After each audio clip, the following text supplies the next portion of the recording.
저는 강원대학교 윤리교육과 명예교수 신중섭입니다. 오늘은 이제 공화주의에 대한 마지막 강의로 공화주의 사상가들이라고 하는 제목으로 공화주의 사상을 내세운 사람들, 철학자들, 정치 사상가, 넓게 보면 정치 철학자들이라고 볼 수 있습니다. 공화주의 핵심적인 가치는 비지배 자유, 이거는 간섭이 없는 자유가 아니고 비지배 자유. 자유의 개념에 대해서 공화주의에도 특별한 개념이 있는 거죠. 그 다음에 공공선을 중시한다. 개인의 선과 공공선을 대비시켜 놓고 개인의 선이 아니고 공공선이 중요하다. 이게 개인주의에 관련된 겁니다. 자유주의적 개인주의에 반대하는 거죠. 이기적 개인들은 공동체에 대한 생각이 너무 없다. 자신의 이익만 추구한다. 이런 비판이죠. 그리고 사회가 잘 이렇게 작동하려고 하면은 시민들이 참여를 해야 되고 공동체에 대한 덕성, 시민의 덕이라고 부르는 거예요. 덕성도 여러 가지 종류가 있습니다만 저는 덕성을 가져야 된다. 공동체를 우선적으로 생각해야 한다. 이런 생각이죠. 그래서 한때 이제 우리가 우리 역사를 보더라도 국민교육 헌장을 만들어가지고 막 애우게 한 적이 있거든요. 저도 중학교 다닐 때인데 60년대 후반이에요. 그런 것도 일종의 이제 어떻게 보면은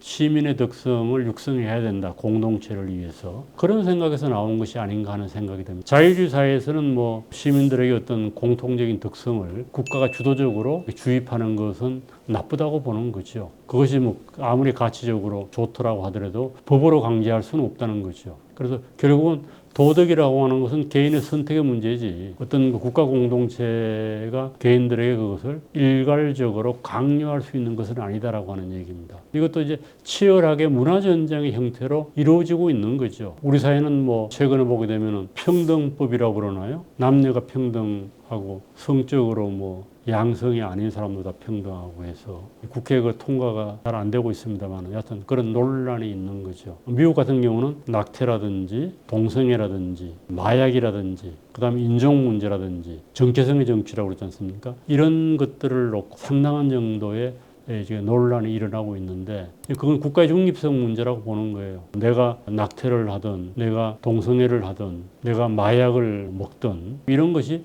국가가 개입할 문제는 아닌 것 같다. 뭐 이렇게 이제 보게 되면은 극단적인 자유주의로 하는 거. 그건 무슨 소리야? 사회의 전체적인 공공선하고 관련되기 때문에 국가가 개입할 수가 있다. 이렇게 보는 관점도 있고 대단히 어려운 문제입니다. 이제 그런 문제는.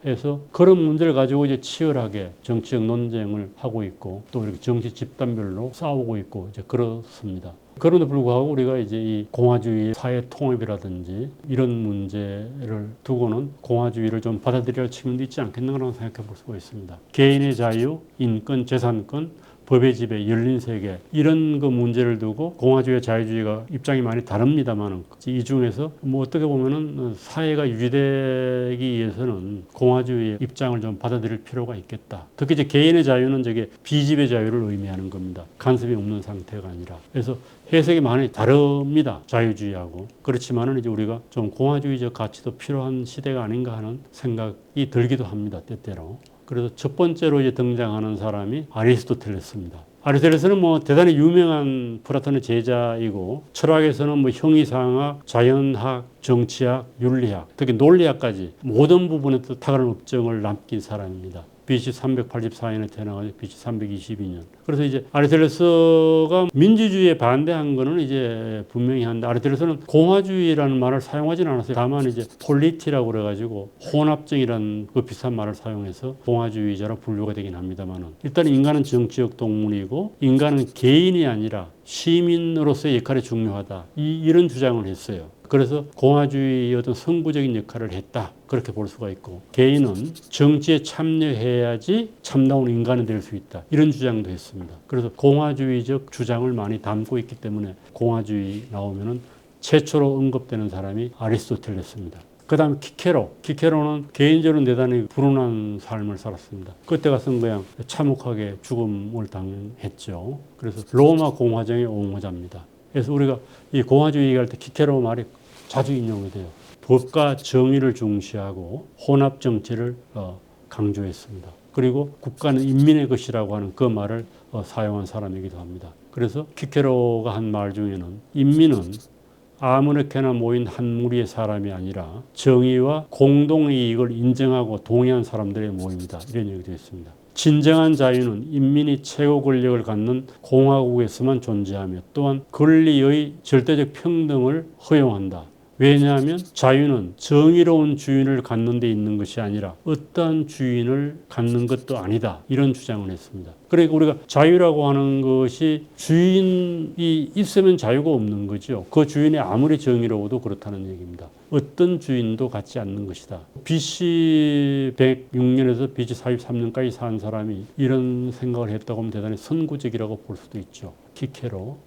공화주의에 꼭 등장하는 사람입니다. 그 다음에 마키아벨리 1446년에 태어나서 1527년에 죽었는데 이 노마사롱고에서 공화정의 미덕을 강조했습니다. 물론 이제 이 마키아벨리는 우리가 잘 알고 있는 그 군주론을 쓴 사람입니다. 그래서 군주론의 해석도 다양합니다만은 마키아벨리는 갈등과 권력의 견제를 통한 공화주의적 자유를 지지했습니다. 일반적인 또 공화주의 주장하고는 좀 다른 주장을 하는 측면도 있습니다. 그럼에도 불구하고 마키아벨리는 피렌체 공화국, 이탈리아 공화국들의 어떤 정치를 보고 자신의 정치 철학을 새롭게 이끌어낸 사람이라고도 볼 수가 있습니다. 폭군정은 착한 사람들을 불쾌하게 하고 민중의 무제한적 권력은 지혜로운 자를 불쾌하게 한다. 그러니까 권력이 민중에게 집중되거나 폭군에게 집중되는 건 바람직하지 않다는 거예요. 이걸 우리가 폭정이라고 부르지 않습니까? 폭정의 주체는 둘이에요. 사악한 군주이거나 무지한 민중들입니다. 이거 둘 다 바람직하지 않다. 폭군정은 나쁜 행위를 쉽게 하며 민중의 무제한적 권력은 좋은 행위를 잘 못한다.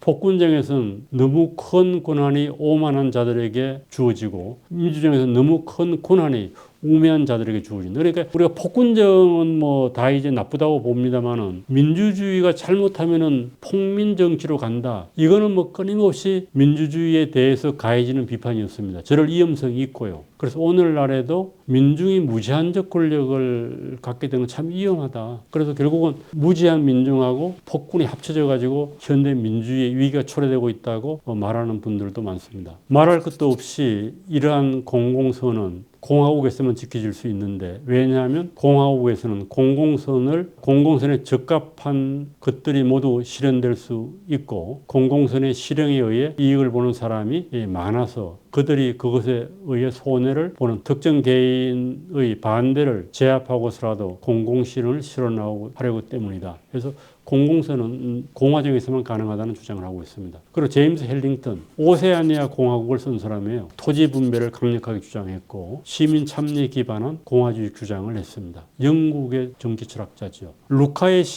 루카는 이탈리아에 있었던 그 공화정이었을 거예요. 루카의 시민은 루카의 법에 의해 자유로운데 이 법은 모든 개인에 의해 오직 모든 개인의 자유를 지키기 위해서 만들어지며 또한 그렇게 지켜진 개인의 자유는 결국 공동체 전체의 자유가 되기 때문이다. 그러니까 루카라고 하는 공화국을 예로 들어서 설명을 했습니다. 그래서 해링턴은 평등주의적 공화주의를 주장했다고도 볼 수가 있습니다. 그 다음에 잔자크 루소. 이 사람은 우리가 사회계약설로 잘 알려진 사람이죠. 물론 뭐 공화주의자들 중에 사회계약설에 반대하는 입장도 많습니다. 그럼에도 불구하고 이제 루소는 사회계약론이라고 하는 책에서 공화주의적 주장을 많이 했어요. 또 뭐 다른 루소가 쓴 문헌에서 이제 공화주의적 자치와 평등을 강조하기도 했습니다. 국민은 법에 복종함으로 그 법의 제정자가 되어야 한다. 그러니까 자기가 복종하는 법을 스스로 만들어야 한다는 얘기죠. 일반 의지는 언제나 옳고 공공이익을 지향한다. 그래서 일반 의지는 개인의 의지하고 다른 개념인데 저 개념은 이제 자유주의로부터 많은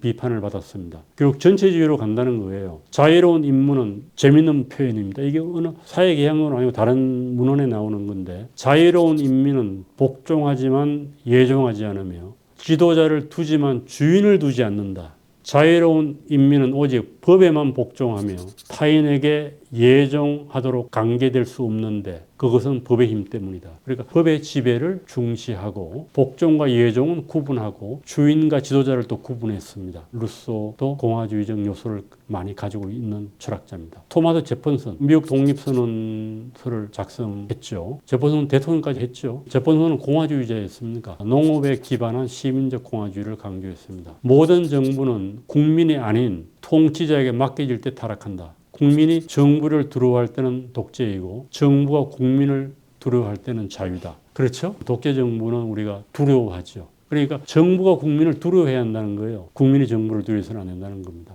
그래서 이제 제퍼슨도 메디슨하고 같이 공화주의자로 분류가 되고, 한나 아렌트, 인간의 조건을 쓴 현대 정치 철학자지요. 물론 이제 뭐 예루살렘의 아이만이라고 하는 책으로 유명하게 된 여러 정치 철학자입니다. 전체주의라고 하는 책도 썼어요. 그래서 한나 아렌트도 현대 공화주의의 지지자로 늘 인정을 받고 있습니다. 자유는 단지 억압이 없는 상태가 아니라 행동할 수 있는 능력이다. 행동을 중시하는 거죠. 그래서 이거는 어떻게 보면 정치 공동체지요. 현대 사회에서 다시 강조를 했습니다. 그리고 인간은 정치적 동물이다라고 하는 입장에서 아리스토텔레스의 전통을 어떻게 이어받았다라고도 볼 수 있습니다. 우리나라에도 많이 소개된 정치 철학자입니다. 그리고 필립 페티 1945년 이제 비지배 자유 개념으로 유명해지고 현대 공화주의 철학적 전통을 세운 사람이라고 볼 수 있습니다. 지배가 없는 자율적 시민의 자유를 강조했습니다. 그래서 현대의 어떤 공화주의를 새롭게 등장하게 한 그런 책을 쓴 사람이다라고 볼 수 있습니다. 그래서 패티슨 우리나라에 널리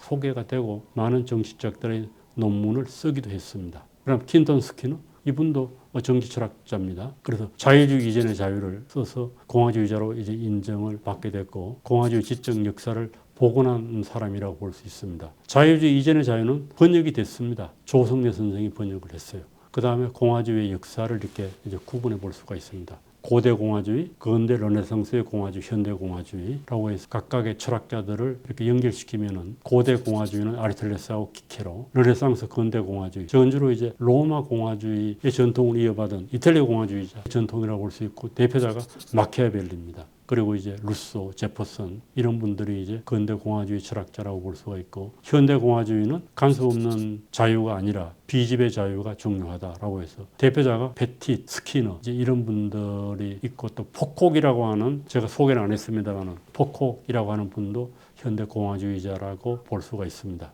이것으로 공화주의 역사를 마치겠습니다. 감사합니다.